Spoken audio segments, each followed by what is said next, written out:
Diana, do you and your husband have any problems? The question came out of the blue, and for a moment I didn't know how to answer. What are you talking about? I think we have the usual problems that all married couples have. Why did the question arise? My colleague turned away, concentrating on her hands as she decided whether to continue or not. Having made a decision, she moved on. Listen, I don't know how to tell you this. You know my husband took me last weekend for our anniversary. Well, I'm sure I saw your husband at the same hotel, and he was staying there with another woman. What? Are you sure? This couldn't happen. He would never do something like that to me. You must be mistaken. Well, maybe, but it was very similar. If it wasn't him, then he must have an identical double. We saw both of them, such sweet lovebirds, up close several times, and it was just like your husband. Mark went fishing with his buddies last weekend, so he said. Now it looks like he did a little fishing on the side, and it definitely looked like he caught someone. I wanted to cry and scream and rip his throat out, all at the same time. How could he do this to me? What was wrong that he was ready to break up with me after 7 years of marriage in order to lie in bed with some bitch? I muttered a thank you to Jane and returned to my office, plopping down in the overstuffed chair I had for visitors. There were no signs that he was up to anything bad. I had heard of the usual signs such as overattention and overloving, but that wasn't the case. Mark was himself caring and responsive. Was this his game? Was he aware of these signs and tried not to show them? I was completely confused. No, it couldn't be him. It had to be someone like him. Still, I had nagging doubts. What if it was him? How can I be sure? If I ask him, he might just deny it. If he was having an affair, he could warn his buddies to cover for him. Thinking back to Sunday evening when he returned, I tried to remember anything suspicious. He came in, kissed me on the cheek, grabbed a beer, and started telling me about his weekend. There was nothing unusual about this. He complained that the fish weren't biting. The small change they caught had to be thrown back. Yes, it was unusual. Mark always finished successfully. He is an excellent fisherman and knows this river like the back of his hand.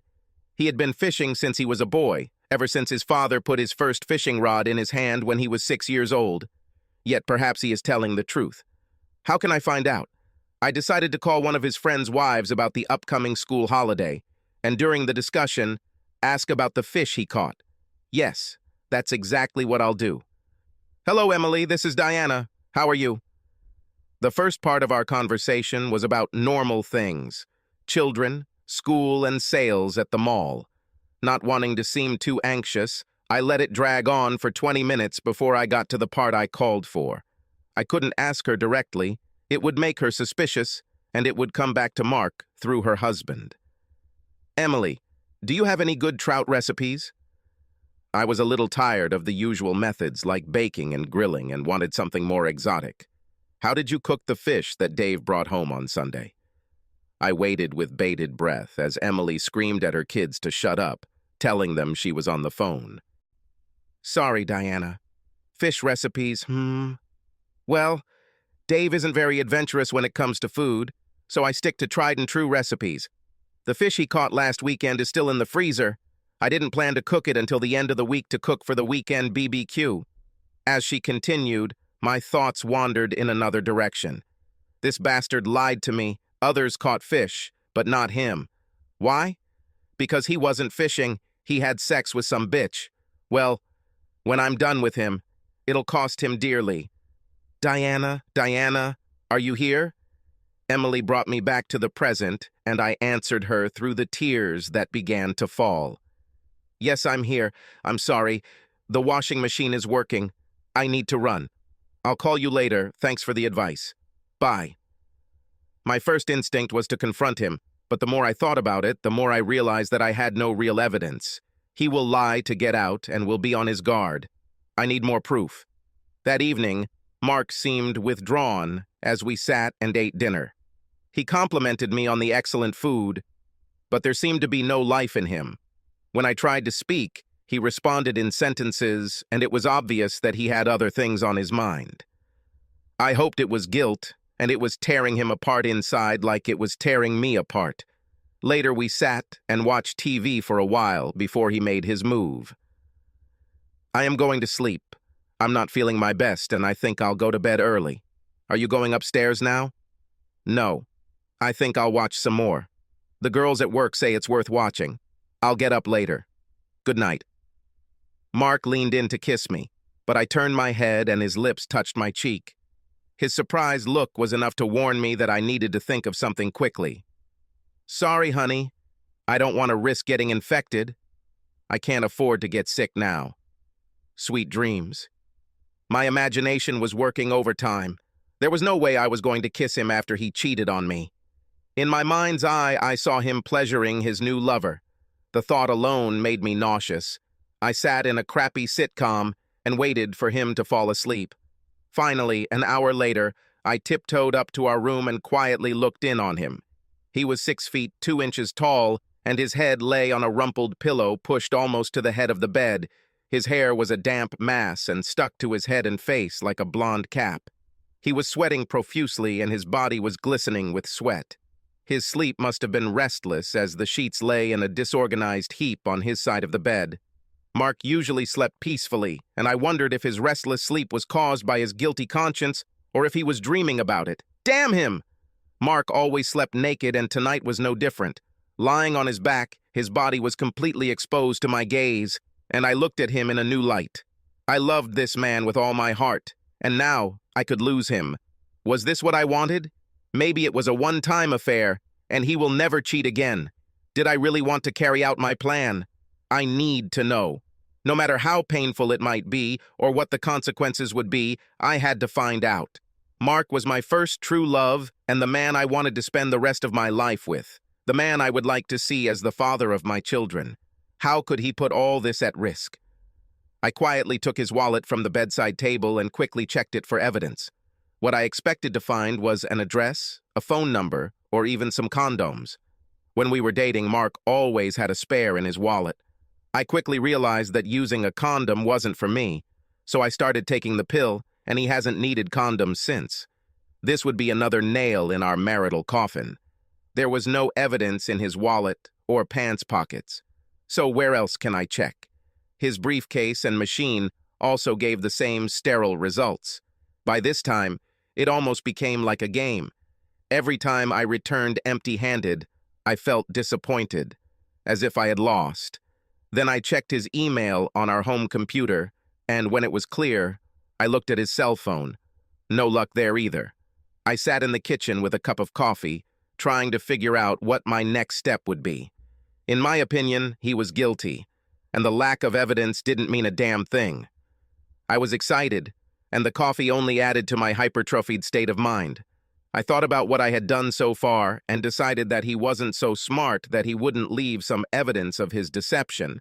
I just needed to find it. Suddenly it dawned on me. I knew where it would be, in his fishing gear, of course. He knew that I never tinkered with his fishing gear for fear of breaking something. Besides, I had no interest in fishing. In the garage, I had the same luck rummaging through his tackle box and other accessories. All I had was a couple of hooks in my fingers, which made me even more angry. I was almost ready to give up when I noticed his fishing jacket hanging on a hook outside the side door. This time, more carefully, so as not to hurt myself, I searched my pockets and finally found what I was looking for. A pack of free matches from the Hyatt in Carlton, a small town about 2 hours away. In my state of mind, this was enough to condemn him and hang him. We had never been to this particular hotel, and I couldn't think of a reasonable explanation for him being there alone. Let's see how he gets out of this. When it dawned on me that he had really cheated, the real pain began. I spent the next 2 hours alternating between anger, disappointment, and humiliation. I wanted to rush upstairs, drag him off our bed and face him. No, that wasn't enough. I wanted to hurt him the same way he hurt me. I needed to see him experience the same pain and suffering that I did. As I contemplated my next move, a little gem of an idea crept into my brain and slowly took shape. By the time I was ready to go to bed, I had almost formed my plan of attack. I was going to get revenge on that bastard. I'll have sex with someone, and then bring the evidence home to Mark. I'll show him that two can play this game. The problem was that I loved him, and the thought of losing him hurt me as much as the thought of him having an affair. I didn't want to divorce him, even though my first reaction was to throw his ass out on the street. Finding someone to have sex with was easy. At 32, I looked good, and the guys in the office flirted with me. A few sales reps I've dealt with have hit on me from time to time, but so far I've always turned them down. Now I had a group of guys to choose from, some of whom were real hotties. One young guy in particular, Andy. Most of the girls in the office drooled every time he walked in. He was only 21 years old and had just graduated from university on a sports scholarship. Andy is 6 feet tall, with dark, piercing eyes and a muscular body. Quiet and modest, he seemed oblivious to the influence he had on the women around him. He exuded innocence, which made him even more attractive. I made a decision. Andy would be my means of getting back at Mark. All I have to do is seduce him. He was a man, so it shouldn't be too difficult. Over the next week, I made my move on Andy. I dressed to show off my best assets with plunging necklaces that gave him, and everyone else, a wide view of my 34D bust. I also wore my shortest, tightest skirts. Of course, I had a lot of attention, and this time I played along with them.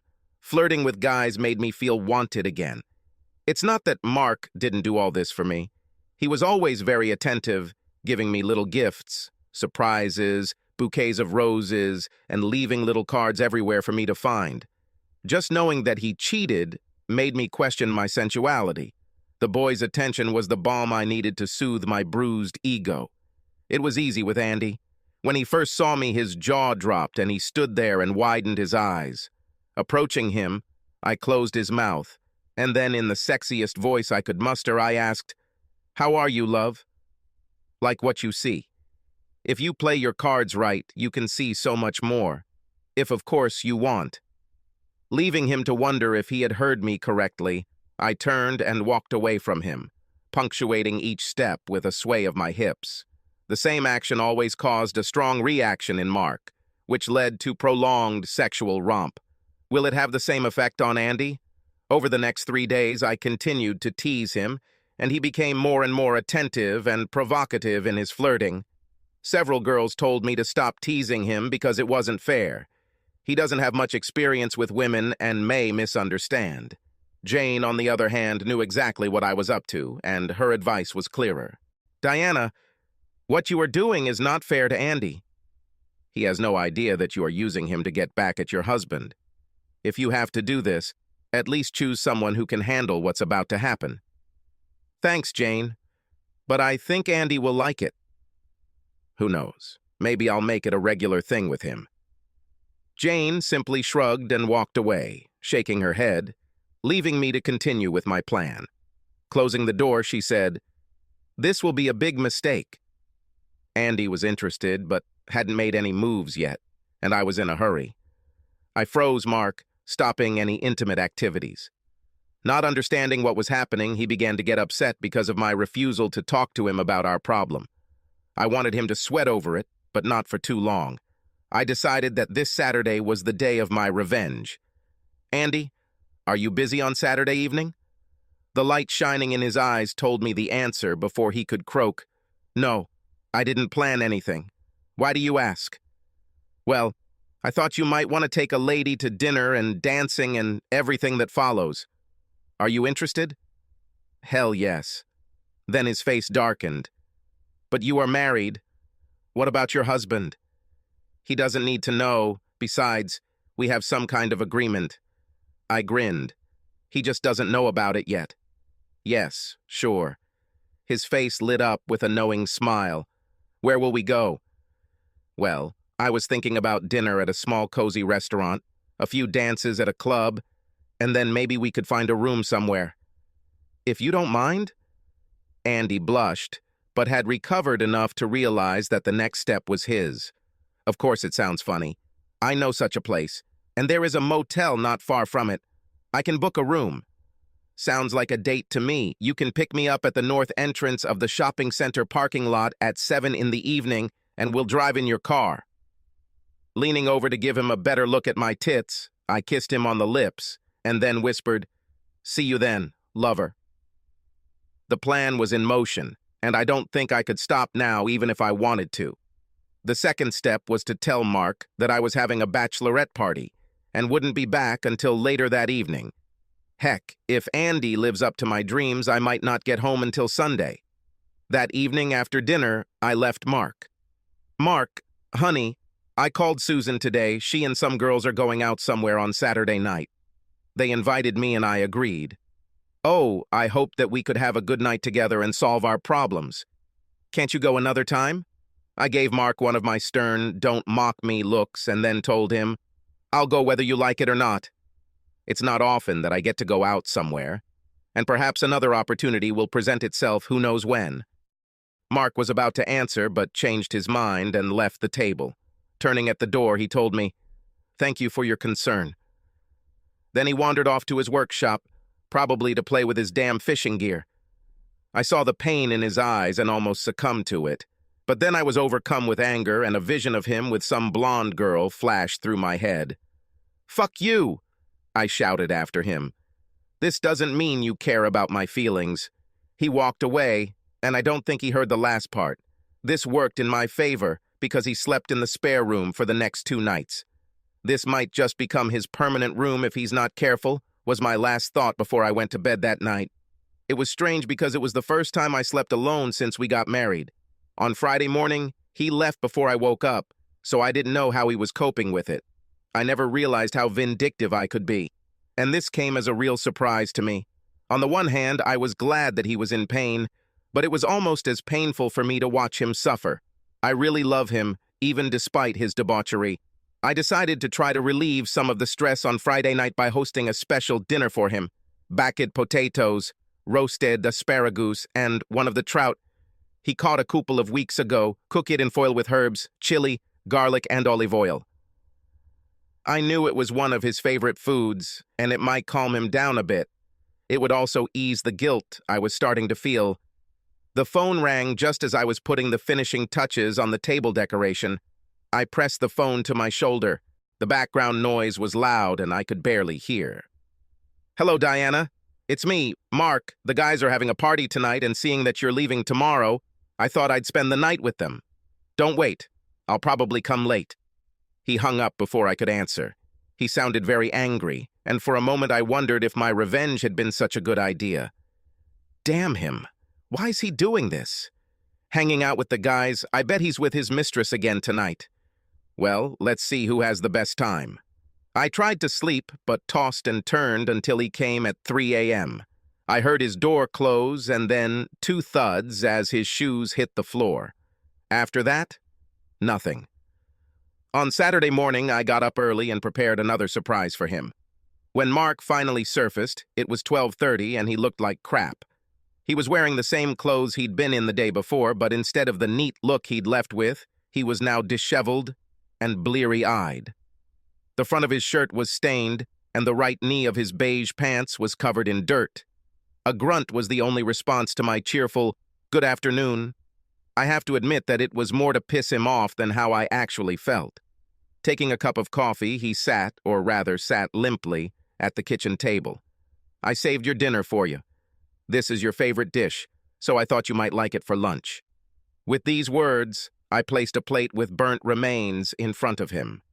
2 hours in the oven on high can have a serious impact on this type of food. It took him a few minutes to realize what I had done. Pushing him away, he groaned, "Very funny." After finishing his coffee, he returned to bed to sleep off his hangover. Maybe he was with the boys last night. He would, of course, be of little use in bed in the state he was in. Maybe she left him. This thought made me smile. "Well, Marky, if you think you're feeling bad now, wait until I get home tonight or sometime."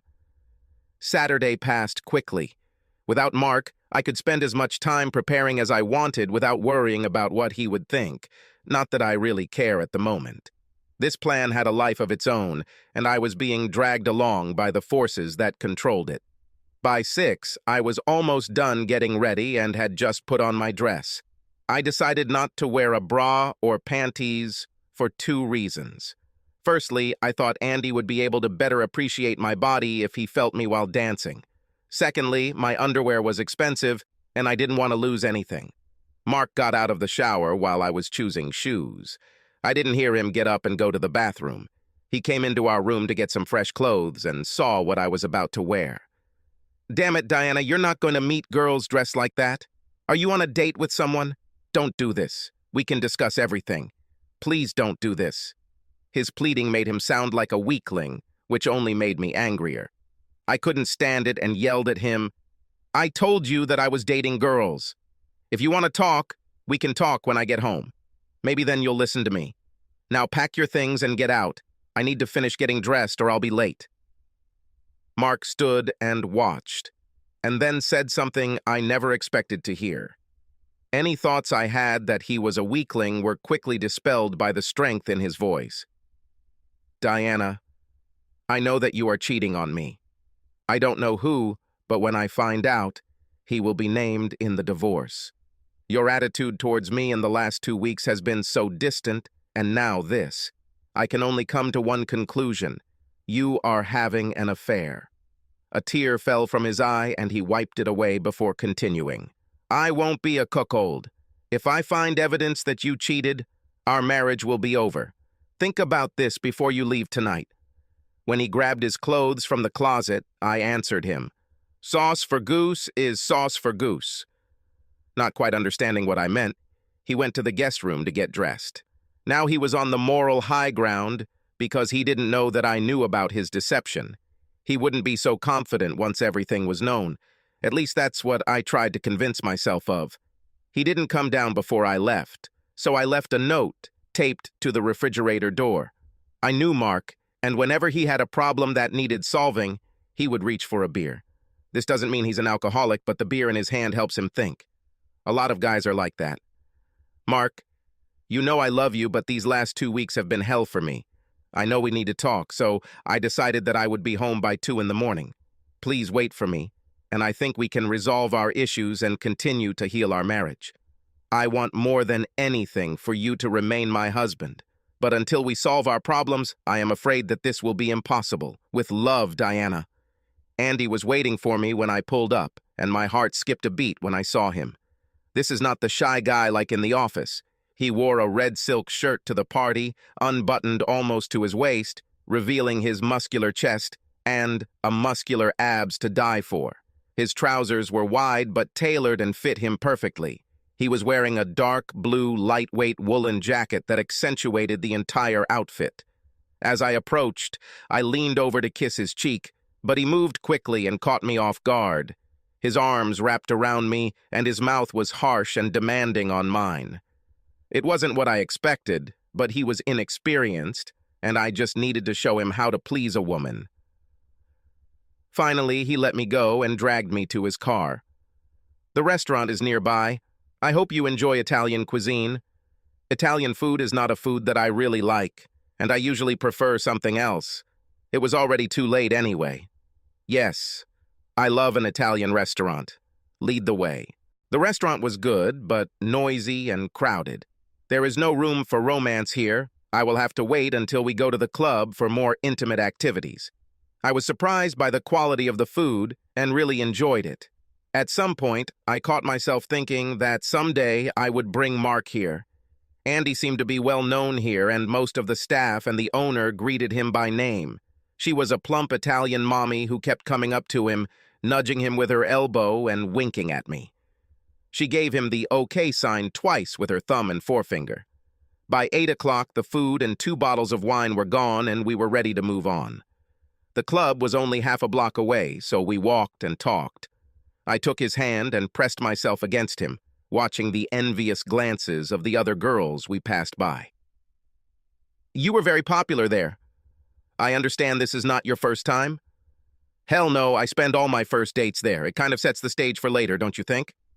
I grumbled something back while I processed the information. It wasn't his first real date, but so what? He was shy and awkward and was probably a virgin. There was little in the atmosphere of the restaurant that set the mood for anything. His inexperience shows again. Once we talk, and I show him all the beautiful things in life, he will understand it. Andy is a smart boy. He put his arm around my waist as we walked, and when we reached the door of the club, he grabbed my left breast. It was really nice, but there were about 20 people waiting to get into the club, and I felt disgusted. Lowering his hand, I whispered, "Later, my love." I headed to the end of the line, but he surprised me again. Andy walked up to the bouncer at the door and high-fived him. "Hey, man, how are you? Is there some room for two?" The bouncer smiled at him and then looked at the disgruntled guys in line. "For my best client? Always." Having removed the chain, he let us through.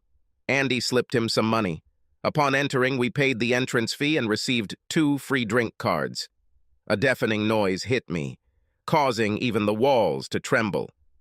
We squeezed onto the small dance floor and tried to follow some kind of rhythm. This was impossible, and in the end, I motioned for him to come into the corner to give us some breathing space. Now we could start to really have fun. The couples around us were hugging and groping each other, and I felt less self-conscious in the darkened room. Grabbing him, I planted a deep French kiss on his lips, determined to teach him how to kiss to please a woman. He came back with a kiss that made my knees weak. His tongue reached out to mine and explored the depths of my mouth. For the next hour we hugged and groped each other. At 9:30 I was just getting into the mood, and the music had dulled my senses so much that I no longer felt like I was inside a bass drum in the middle of a parade. "Damn it! Look at the time! We better leave." The motel is right across the street. "But Andy, I'm just starting to have fun, and we still have a lot of time." "No, I told them that we will be there until 10. If we are late, they will vacate the room. This place is so close that it is very popular on a Saturday night." Taking my hand, we headed towards the door. This time, we were only stepped on twice. Once outside, I wondered if I had gone permanently deaf, as I had difficulty hearing traffic or people in line. Without waiting, Andy grabbed me by the arm and dragged me across the street, dodging cars inch by inch, shouting insults at the drivers if they honked at us. This night was turning into a nightmare, and I decided that this would be my one and only evening with Andy, unless he surprised me in bed, which is what he did. Once at the door, Andy grabbed me and kissed me while pulling my dress off. I tried to calm him down, but it had no effect. "Calm down, darling. Let me show you how to please a woman." Wiggling his eyebrows, which I hate, he grinned. "I've never had a complaint until now." Okay, so he wasn't a virgin, but at least he had some inexperience. His whole approach told me that he lacked practice in pleasing a woman. "Oh, yes. And how many girls were there?" "Girls! God, I quit having sex with them when I was 17. You won't believe how many horny women hang around the highway looking for adventure. Teachers, PTA members, and mothers of other athletes. It's been a buffet for 4 years. Was this guy joking? If he's been hanging out with real women for 4 years, hasn't he learned anything? Let's calm down and play a little first. We have a few hours to do the real thing. Yes, I love foreplay." Having said this, he threw off his boxers and pushed me to my knees in front of him. God, he was an idiot for what I got myself into. Jane was right. I should have chosen one of the older guys or maybe just met Mark face to face. This evening I have to go through it. I would get rid of him as quickly as possible and then go home early. Collapsed on the bed, he grinned at me and said, "How was that? How was it?" God, absolutely terrible. Well, Mark could catch up later. An excellent lover, but I have to go. I have a date with my husband, and I wouldn't want to be late. How late is it, damn it? It was only 10 in the evening. We were only in the room for 20 minutes. Ooh, you can't leave yet. I have a pleasant surprise for you. While looking for my dress and shoes, I told him, "I'll worry about that another time, baby, but right now I'm in a hurry." You can't leave. What will I tell my friends when they arrive? They were looking forward to it. I told them how hot you are and how you can handle all of them. I did it for you, baby. I know what people like you need. He said it as if he was sure it would change my mind. You did what? How dare you? Who the hell do you think you are? I'm not one of those girls. From where I am, I see a married woman cheating on her husband. Now stop pretending and come back here.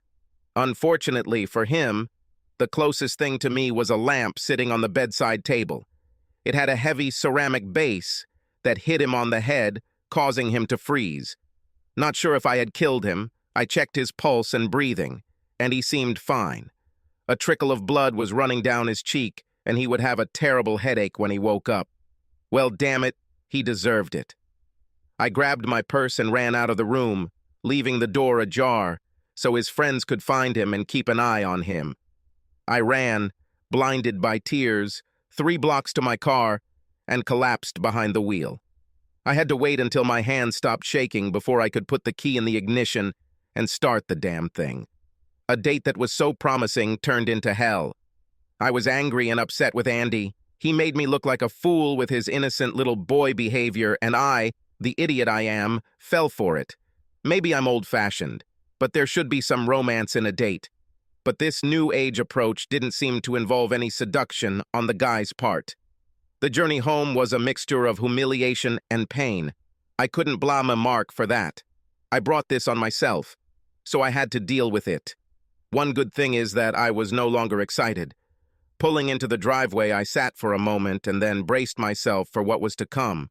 Mark was waiting in the living room and looked up in shock as I stumbled in. I don't know if it was because I arrived early or because of the state I was in. My hair and makeup are a mess. My dress is missing one shoulder strap, and my shoes are left in the car. I definitely looked like my evening was royal. Well, you did it. All this nonsense about loving me, wanting to save our marriage. What does all of this mean? Did you really think that I would accept this and continue as if nothing had happened? I hope it was worth it. Now just listen, mister. None of this would have happened if you had behaved properly. I know about your little love nest 2 weeks ago. You were seen at the Hyatt in Carlton with some blonde girl. So don't be so moral towards me. All I did was have revenge sex, so you know how I felt.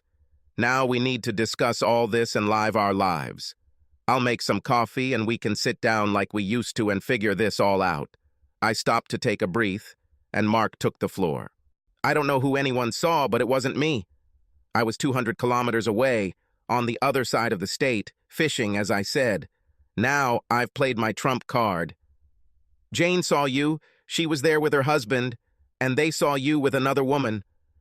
I also found this in your fishing jacket. I pulled out the matches and threw them at him. How come Dave caught a fish that weekend and you didn't? Because you didn't fish. Exhausted, I collapsed into a chair. Okay, I'm waiting for you to lie, or you could tell the truth for a change. Sitting in the chair, my dress rode up, giving Mark an unobstructed view of my pussy, and the dried cum stuck to my labia and thighs. Mark's look of disgust made me feel cold, and I shuddered. First of all, Dave almost never fishes, but he likes to go out with us. Either we give him a couple of pieces to keep Emily quiet, or, as in this case, he buys them on the way home. The matches are not mine. They belong to Steve. He travels with his work and probably picked them up during his trip. One evening, he gave them to me to light, and I must have put them in my pocket. Mark was angry, and I had to admit that he was either telling the truth or thinking fast. What about Jane seeing you? Explain that. I don't know this, Jane, so I can't explain it, but I can prove that I was on the other side of the state on Saturday afternoon. He pulled out his wallet and pulled out a gas receipt, stamped and dated from a gas station on the other side of the state, just as he said. Damn, he was good. He must have figured out in advance what I was mad about and managed to forge that receipt. It even had his car registration on it. I almost told him it was a fake, but then I remembered I saw the receipt in his wallet the night I checked. Everything didn't go as I planned. But Jane said, "Who the hell is Jane?" "You know Jane, who works with me." "No, I don't know her. I've heard you talk about her, but I've never met her. When we meet, of course, I will tell her everything I think. Why did she want to destroy my marriage? Why did I upset her so much? He was right. She had never met him. How did she know it was him? She saw his photograph on my desk quite often. That must be the case. While I was thinking about this, Mark disappeared into the kitchen, probably to get another beer so we could work things out. Here are your things. Let me know where you're staying, and I'll send the rest. He returned with 2 suitcases, which he threw in front of me. Taking my purse, he took out the house key. On Monday morning, I met with a lawyer and filed for divorce. I transferred half of the joint funds to my own account. What remains in the joint account is yours. Now get out. This couldn't happen. What have I done? He denied cheating on me even after he was seen. Okay, he explained other things, but not this. He probably swapped cars with Steve or someone else, and they filled up with gas to cover for him. That's all. He just acted macho and took responsibility. As soon as he calms down, we'll work things out. Okay, I'll go, but let's talk about this before you start spending money on a divorce lawyer. I know that you will understand what's what as soon as you calm down. Taking the bags, I carried them to the car and sat down, wondering where to go next. I didn't want to go to my mother, especially like that. The next option was a local hotel. I looked terrible. They did give me a room, but with strict instructions, no men. Who could blame them? It took all my willpower, but I gave Mark a chance to think. For 2 weeks, I waited for him to come to his senses and come back to me. Finally, I had enough and called him at home. As soon as he heard my voice, he hung up. I called back twice, and he did the same thing each time. I waited an hour, then tried again, but it was busy. He took the phone off the hook. The next day, I called him at work, but the secretary told me that he was not accepting my calls. If I have something important, I should contact his lawyer. Mark held onto his weapon and refused to talk to me. For 3 months, I tried to get him to talk to me and understand the reason. If I could come to terms with his cheating, why couldn't he do the same? Every day I became more and more upset.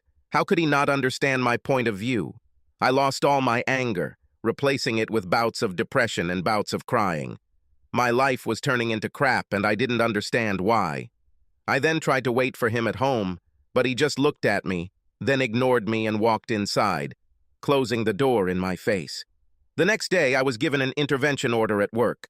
This prohibited me from attempting to contact Mark directly and from approaching within 100 meters of him.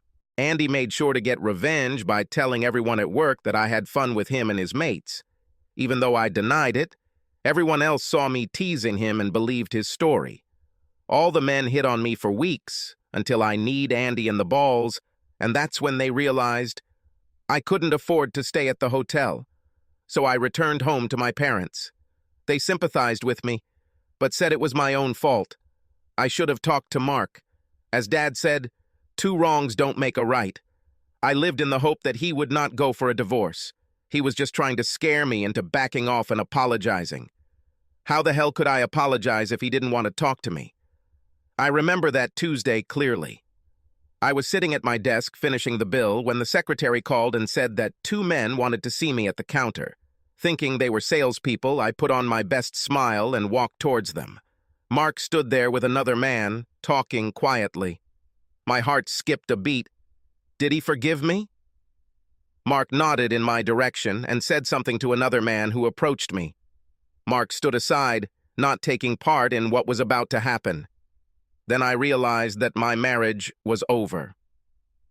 Diana Andrews? I nodded affirmatively, unable to speak. Your husband, Mark Andrews, is filing divorce papers with you. The basis for this is your adultery. If you do not have a lawyer, then I suggest you do so as soon as possible. Nodding to Mark, he left, having completed the task assigned to him. Mark, no, I thought you loved me. How could you do this to us? I love you. I know we have problems, but we can certainly overcome them if we love each other. Mark's voice was cold, his words calculating and almost emotionless. I truly loved you with all my heart, but you took this love and tore it out of me, and with it, my heart. Now all I feel for you is pity. You decided to listen to someone who doesn't even know me. Anyway, where is that bitch? I want to say a few words to her. Yes, she will prove that you cheated and we can forget about it. I'll call her. Running up to the desk, I asked the giggling secretary to call Jane for me. Jane came and I thought I could finally get him to admit the truth. Jane, tell Mark what you saw that weekend at the hotel. Jane shrugged and told her story again. I saw your husband staying there with another woman. Mark gasped. Did you see me staying at the Hyatt in Carlton? Jane shook her head. No, I saw her husband, not you, and it wasn't the Hyatt. We stayed at the Regent Hotel in West Bend. Mark and I were both confused, but for different reasons. What is she talking about? Jane turned to me and said, I don't know what's going on here, but I saw the same man who came here and picked you up for lunch and after work. The man you took with you to that 3-day conference in August 2 years ago. You introduced him to us as your husband, Wally. Fear paralyzed me when I realized she was talking about a guy I had a brief affair with 2 years ago. This story completely slipped my mind. Jane didn't really know my husband. It dawned on Mark at that very moment, and an expression of triumph crossed his face. Mark turned and walked out, shouting for everyone to hear, "See you in court!" My fate was sealed. Subscribe to our channel so that your second chaff doesn't cheat on you, and go ahead and listen to the next story, because this story is nothing compared to the next one. If you're under 18, don't even think about listening to the next one.